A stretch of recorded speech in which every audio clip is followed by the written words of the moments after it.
नमस्कार दोस्तों, स्वागत है आपका हमारी वीडियो में।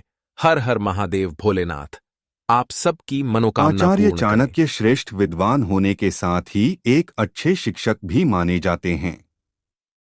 चाणक्य विश्व प्रसिद्ध तक्षशिला विश्वविद्यालय से शिक्षा ग्रहण किए और यहीं पर आचार्य के पद पर विद्यार्थियों का मार्गदर्शन भी किया करते थे।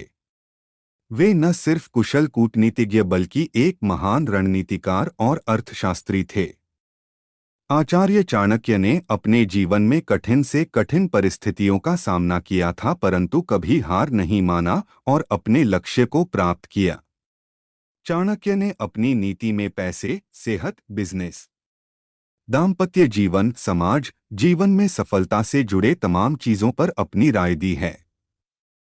अगर कोई व्यक्ति की आचार्य चाणक्य की बातों का अनुसरण करता है तो वह व्यक्ति जीवन में कभी गलती नहीं करेगा और सफल एक मुकाम पर पहुंच सकता है। चाणक्य नीति में महिलाओं और पुरुषों के संबंधों के साथ साथ उनके गुणों के बारे में भी बताया गया है। पति और पत्नी को एक दूसरे का पूरक कहा जाता है। दोनों सुख दुख के साथी होते हैं। फिर भी जीवन की कुछ ऐसी बातें हैं जो किसी भी व्यक्ति से नहीं कहनी चाहिए। अपनी पत्नी से भी इन बातों को छिपाकर रखे।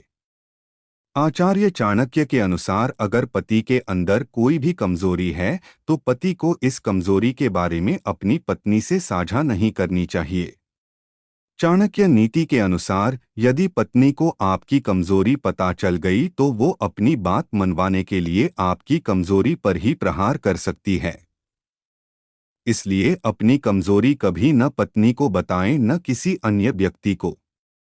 चाणक्य नीति शास्त्र के अनुसार पति को कभी भी पत्नी को अपने हुए अपमान के बारे में नहीं बताना चाहिए। ऐसा माना जाता है कि अगर महिलाओं को इस बात की जानकारी होती है तो वह इस अपमान का समय समय पर ताना देने से चूकती नहीं है। चाणक्य नीति में चाणक्य कहते हैं, दान का महत्व तभी होता है जब उसे गुप्त रूप से दिया जाए। दान को अपनी पत्नी से भी गुप्त ही रखना चाहिए। इससे आपके दान का महत्व कम तो होता ही है, साथ ही कई बार पत्नी दान पर किए गए खर्च की दुहाई देकर आपको भला बुरा कह सकती है। वैसे तो शास्त्रों में ऐसा बताया गया, यदि आप दान करते हैं तो वह इतना गुप्त होना चाहिए कि अगर दाएं हाथ से करते हैं तो बाएं हाथ को इसकी खबर नहीं लगनी चाहिए। इसी प्रकार जब आप दान करें या फिर किसी की आर्थिक रूप से मदद करें तो इस बारे में अपनी पत्नी को बिल्कुल भी न बताएं। संभव है कि भविष्य में वह आपको ऐसा करने से रोक सकती हैं। आचार्य चाणक्य का मानना है कि कभी भी किसी पति को अपनी पत्नी को कमाई के बारे में नहीं बताना चाहिए। उनका मानना था कि महिलाओं को अगर अपने पति की कमाई के बारे में पता चल जाता है तो वह उन्हें उसे खर्च करने पर रोक लगाने लगती हैं। कई बार तो वह उनको जरूरी खर्च करने से रोकती हैं।